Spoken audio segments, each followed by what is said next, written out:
All right, Jesse on fire. Welcome back. So, man, this is, this is obviously a good thing. Ben Askren gives a statement. It's his first, the first time he's putting content out or video of him talking since he's had his double lung transplant. He's 147 pounds right now, and just as fair warning before we watch this, he's in rough shape, dude. He's alive though, so and then also what we're gonna look at after that is Randy Couture has been airlifted after a really serious car accident, car crash at some. He was participating in some race, and during the practice run, he crashed super heavy, and he's being airlifted. So that's literally all I know. I got that notification as I was about to start recording this, so I actually don't know how serious it is. We're gonna find that out together, but he's definitely been airlifted to the hospital.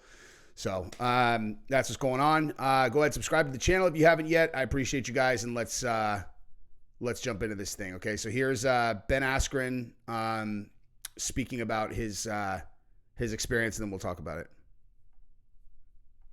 Figured you deserve one. Whenever this is all the way over, I actually just read through my wife's journal because I don't remember anything from May 28th to July 2. No recollection, zero idea, no idea what happened. We'll kind of go through it all, and it's I just read through my wife's journal. It's like a movie. It's ridiculous. So I only died 4 times, right? Where the ticker stopped for about 20 seconds. That's not ideal. I don't know if you guys know that. He's literally he's still joking around. You know what I mean? He's the same guy. He's, he just had one of the most serious surgeries ever that has one of the lowest success, 5-year success rates ever. And he's laughing and making jokes, same guy. And I don't know about you guys, but anytime that I look at a situation like this, where, okay, someone's heart stopped and they're, they were legally dead. I'm like, what do you remember? And when they say nothing, that scares the shit out of me, man. I don't know. That always scares the shit out of me because, I like to think that there's something else going on the other side of this thing. And so I don't remember. I mean, that doesn't mean nothing happened, but I feel a lot more comfortable when people come back and they're like, I remember there was a tunnel and a light and my loved ones and all that. It's like, oh, okay, good. But I got the double lung transplant. I made it out to the other side of it. Gaining quite a bit of strength. We're going to use everything again. I was actually on the scale yesterday, 147 pounds. What's up, guys? Have not given you up. I've been on 47 pounds since 15 years old. So I lost 50 pounds in a 45. Man, when he's struggling with those lungs, it's, I feel, I don't know, man. I never really thought about that. What it would, to have cause you have a kidney transplant. You don't interact with your kidney. Do you know what I mean? You don't interact with your liver. You don't interact with those things. You interact with your lungs every time you take a breath. You know what I mean? And so a foreign thing in your body. And I don't know, psychologically, I'm I'm breathing into something that was not originally mine. I don't know, man. I'm just thinking out loud here. That trips me out to think about. You wake up, you don't remember anything, and it's hey, you have 2 new lungs in there, and I don't know. Anytime that I felt I don't know, I don't know, I don't know. I'm not doing a good job speaking to what I'm thinking. So man, that was a battle. Luckily, I don't remember most of it. And the thing that was most impactful to me was all the love I felt from everybody. And it was almost like I got to have my own funeral, right? I still remember it 30 years ago when Dave Schultz died, and you listen to all these older people, recollect how much they enjoyed him, how much they loved him. And, obviously he never had to hear that. I'm sure some people have heard of him. But, so man, the outpouring of love from the wrestling community it was just amazing. It felt so good. And so, I'm more motivated than ever just to give back and do what I can and help out the best I can help out. I love you guys. I appreciate you guys. It's been tough, not only on me but my whole family and my close community. So I appreciate everything. Hope you guys appreciate the update. And like I said, sometime down the road, maybe Amy and I can detail everything a little more. Man, that is heavy, bro. That is heavy. Life is, it's so crazy. Like, it's just fragile, dude. Like, very fragile. It's crazy. I literally today, if I showed you this, it'll sound so crazy if I show it to you. I'm not even gonna, it'll just make me sound insane.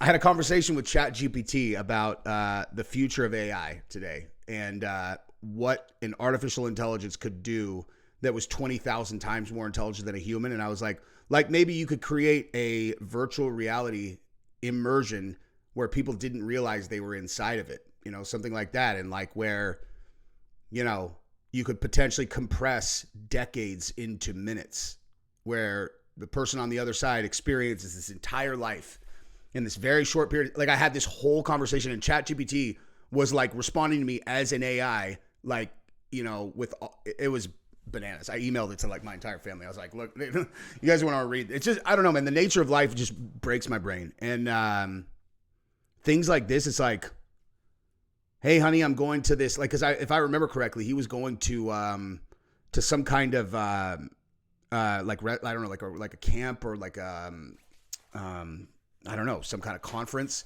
And then he started not feeling good, and then he just like his health went down from there. And then you kind of go through this like big long period of time. You don't remember anything, and then you wake up and you're 147 pounds, and you got someone else's lungs inside of your body, and you look like that. And it's like, and you're fighting to survive.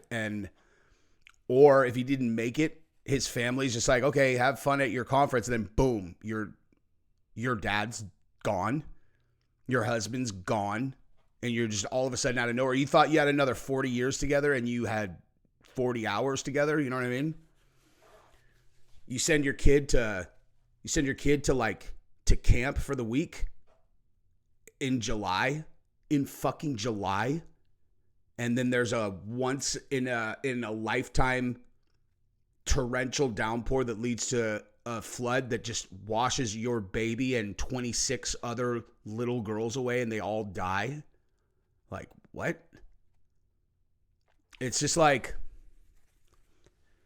we live on a razor's edge all the time, and you just should be extraordinarily grateful for your health and the people that you have all the time.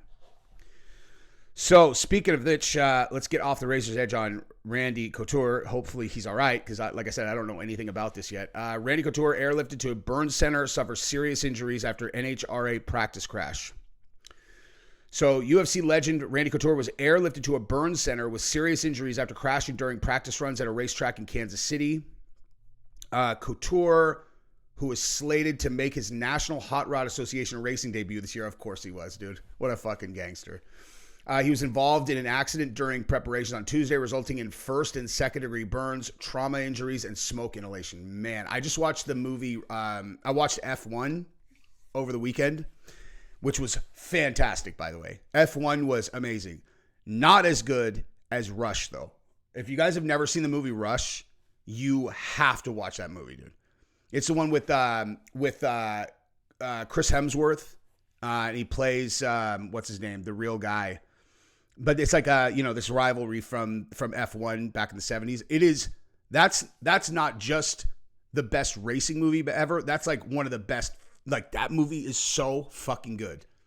Like, so good. If you can only watch one of them, I realize F1 is all anybody's talking about. If you could only watch one of them, I cannot stress this enough. You watch Rush, dude. It's that good. It's that fucking good. And if you've never seen that movie, you know exactly what you should be doing tonight. So anyway, it was involved in an accident preparation Tuesday, resulting first and second degree burns, trauma injuries, smoke inhalation. The 62-year-old fighter, actor, and Army vet completely wrecked the car he was driving at the time of the accident. Although it's unclear what caused it, he was rushed to a nearby burn center for treatment where he remains at this time. Luckily, we're told he's expected to recover. Okay, good. Couture, a UFC Hall of Famer, has been practicing in the pro stock division for his upcoming race campaign. Just months ago, Skag Racing announced a pro mod program in the NHRA, with Couture going through the licensing process in order to compete sometime in 2025. Let's check this out.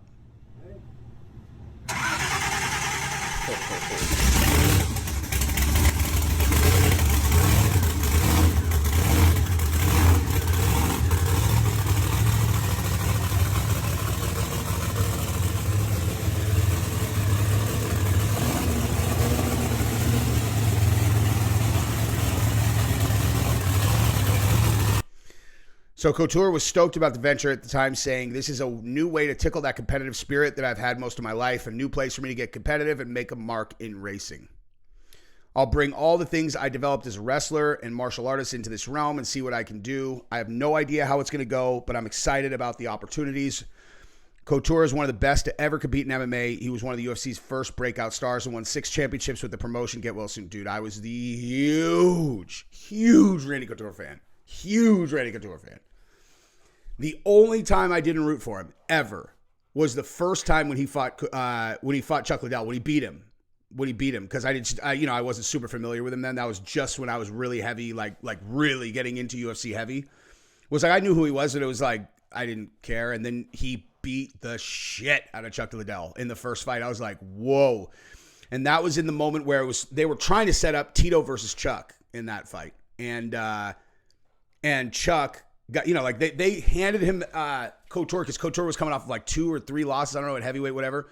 And so he's like, I want to fight at 205. And so they fed him to Chuck, like thinking like, oh, Chuck's going to whip his ass. And then he pulverized Chuck. Now, as you guys know, Chuck knocked him out twice after that. So Chuck won the war.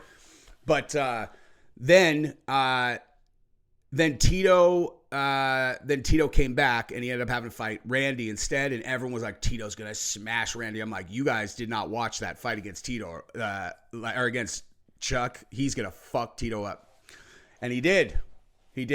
And that night, so like a very like an iconic fight from my college days happened that night, where So that fight happened. It was the one where he, was spanking Tito on the ass. We were over at my buddy's house, and we went outside after. My best friend that I lived with forever, he always used to get in fights with his ex-girlfriend, the girl he was with at the time.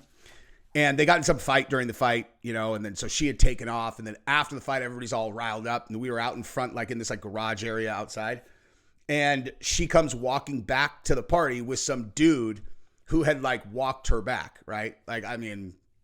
It was completely innocuous. The guy wasn't even doing there was nothing going on, dude. But my buddy is a spaz, jealous psycho, and he's in a fight with his girl, and she comes walking up with some guy, which I'm sure she did on purpose to make him jealous, which worked, and he's wasted. It's after a fucking UFC. He's my best friend, so I'm sure you could imagine not super mellow-headed when it came to shit like that. So she comes walking up, and he's like, who the fuck is that guy? And I was like, whoa, dude. And she's all, he's just being nice, walking me back here. Anyway, so he started yelling at the guy, and I tried to, mellow this out since I was unemotionally involved in this entire thing, and the guy didn't do anything wrong. And then I can't remember exactly what the guy said, but he said, I don't know, I think he called, if I remember correctly, he called my buddy a maggot, but with an F, the guy wasn't saying anything. There was literally probably, I can't even over under on how many of my friends were there. 27, literally, it's not that's probably under. There's probably more 35. Okay. There were so many of our friends there. It was insane. The entire place was to an outside observer, looked like this huge party. Unaware, this is nothing but our friends. There's just nothing but our guy friends and girls there. So I know, just let this guy go. He didn't do anything wrong. then he called my friend Maggot, and I was like, all right, dude, go get him if you want. And so my buddy went and beelined, and as he comes running up, like they kind of like, you know, I was directly behind my friend, and kind of when they got within striking distance, they kind of clinched up. And then they ended up like kind of like wrestling around. I'm going like, what the fuck is he doing? And I'm like, Mike, what are you doing? You know, like I could tell, like, I know you know how to fight better than this. So what are you doing? And then they turned, and my buddy's nose was shattered. Like I hadn't been able to see it, but when my buddy was coming up, this guy just broke his nose. Apparently, this guy was something of a fighter. We found out afterwards. He had like won some fucking, you know, I don't know, whatever. The guy knew how to fight. So eventually they break up. I'm like, all right. You know, like this guy still hasn't done anything wrong. My friend caused this my friend's girlfriend and them caused the whole thing. I separate them. I send the guy down the road. I'm like, just go. And the rest of these guys are a bunch of fucking pit vipers. Like all these guys are, you know, like after a UFC, this guy just broke my buddy's nose. We're all friends. And I'm, you know, they're not going to attack the guy if I tell them not to. Like that's kind of my role in that crew back then. And I was like, everybody just relax. And I'm like, just go, dude. It's fine. Just go. Just go. Just go. All of them are kind of behind me. We're trying to shoo him down like this, you know, the road that leaves the garage area. And so he's walking that way, walking backwards, and I'm holding everybody at bay. And he's like, yeah, that's why I fucked up your boy. And I was like, all right, dude, you know, so we fucked this guy up. But listen, you know, he also still got saved. This is the story. If you guys have ever heard me tell this story before, what actually happened was I went and got this guy. I ended up on top of him and I flipped him over and I was like choking him. Mike, the guy, came up and kicked him with full throttle directly in the balls. And then I looked up and all my friends were standing over him just ready to stomp on him. And then I just made everybody just stop. And I was like, it's your luck. I'm going to let you roll. I'm going to let you survive tonight. And then we let him go. He bounced. So really, all that really happened was he got kicked in the balls harder than anyone's ever been kicked. I didn't even punch him. I shot on him, took him down, took his back, choke, which is funny because like I didn't even know jiu-jitsu then, but I did do that. And so he got his balls crushed. And but I don't jump people, dude. I don't need fucking 25 people to jump some guy. But yeah, that's what happened the night that Couture beat up Tito Ortiz. So that was 22 years ago, so or something like that. I don't know. It's like 100 years ago. Nothing that we're bragging about, just a story that actually did happen that night.